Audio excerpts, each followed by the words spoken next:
In episode 2, we studied the fundamentals of feedback.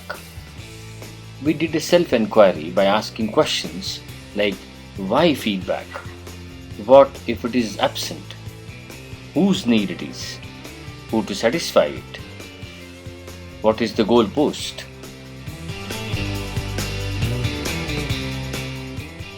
In this episode, we shall list the 5 elements of presentation, identify the impact of 5 elements on each other, list the importance of learning objectives in the context of feedback.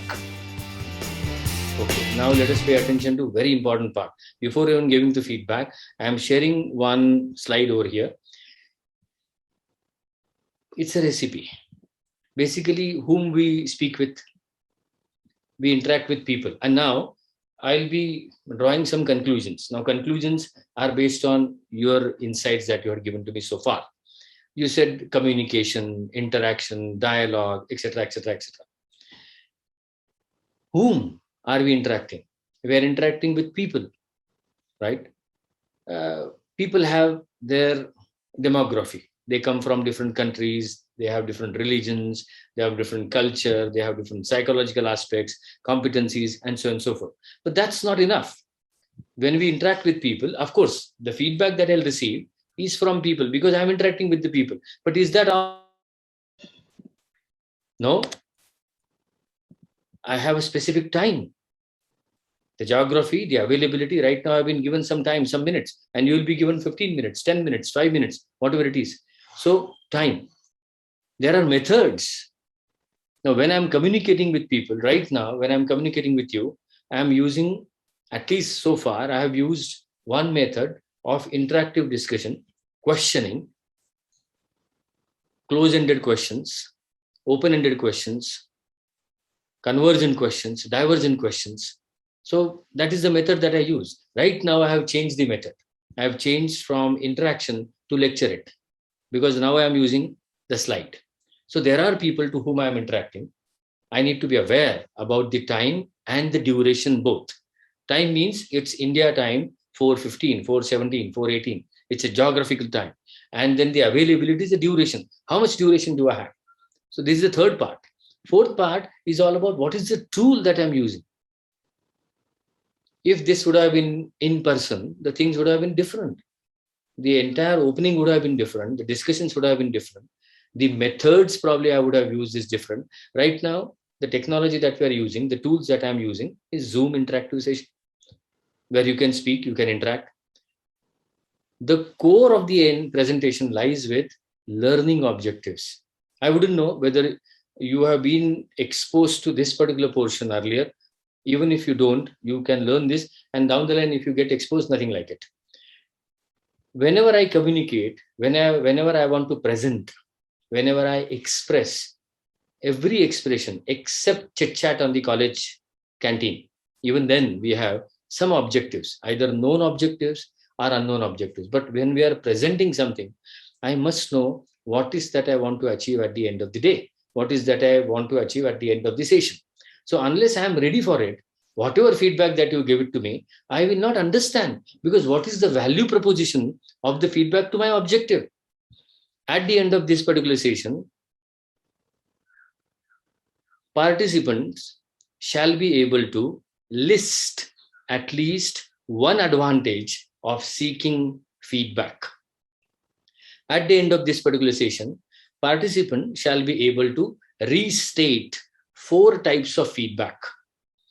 At the end of this particular session, participant shall be able to identify, restate, recite at least 2 methods of feedback. At the end of this particular session, participant shall be able to state at least one difference between criticism and critique. Now, if I have not made these points in my presentation preparation, whatever feedback you will give it to me, it will not help me. Because why am I giving the feedback? Feedback is given for improvement. Improvement against what? Against something that you wanted to achieve. What is that you wanted to achieve? The learning objective. So remember one thing, whenever you'll go for the presentation, we must have some objective for sure. At the end of this particular presentation, audience shall be able to. And that able to should always be in the behavioral form. It could be knowledge expressions, it could be skills, or it could be attitude. Someone said, I think Mihika said, at the end of my 5 minute stand-up comedy, participant should be able to laugh aloud. Perfectly all right. Now, if it really happens, I will get the feedback both ways. If it doesn't happen, even then I'll get the feedback. But when I know this particular objective, whatever feedback that I'll receive, I will be really make use of it. I will be able to make use of it in my improvement. Otherwise, where to improve? What to improve? And feedback will have different areas. That is something that we want to discuss later. So far, anything that you want to ask? Would anyone like to have a quick summary done? Those people who are preparing for TED Talk, can you give me the summary? So I think, so first we talk about why we need feedback, the fundamental necessity of feedback. Okay. And then you talked about how that we have to have a goal, we have to have something to achieve. Without that, feedback is not really helpful. We don't know how to make use of it, how to improve ourselves. So we need a goal. Super. Thank you so much. Thank you very much. So we talked about why feedback, what if we don't get the feedback, to whom we need the feedback. Mika, you wanted to add? Please go ahead. Yeah, I just want to add to what Ulvi said, also how interdependent the 4 things that you showed on the slide are, which is, I think, as far as I remember, audience, method, time, and technology. Audience, methods, time, and technology, and the center? The objectives. Yeah. Right. Now, these are the things that we can improve. Are you understanding that? What we will improve fundamentally? What do we deal with in the presentation? We deal with the people, we deal with the time, we deal with the methods, we deal with the technology, and focus is always learning objective. At the end of this particular session, participants shall be able to, it's not me. The presenter should not have the feedback drafted from my side, that is presenter's side. It should be from the behavior of the participants. So quickly to recap.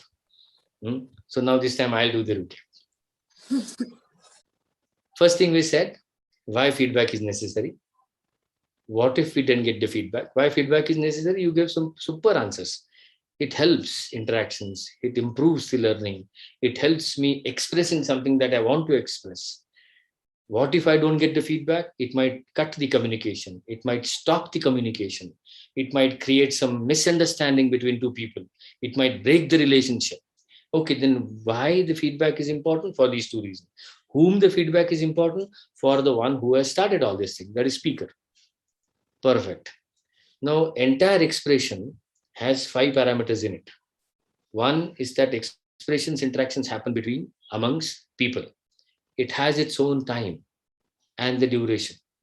Any expression will use some technology, and any expression will have its own method. Fundamentally, if I don't understand what is the objective of any expression, it will not lead to the required benefits.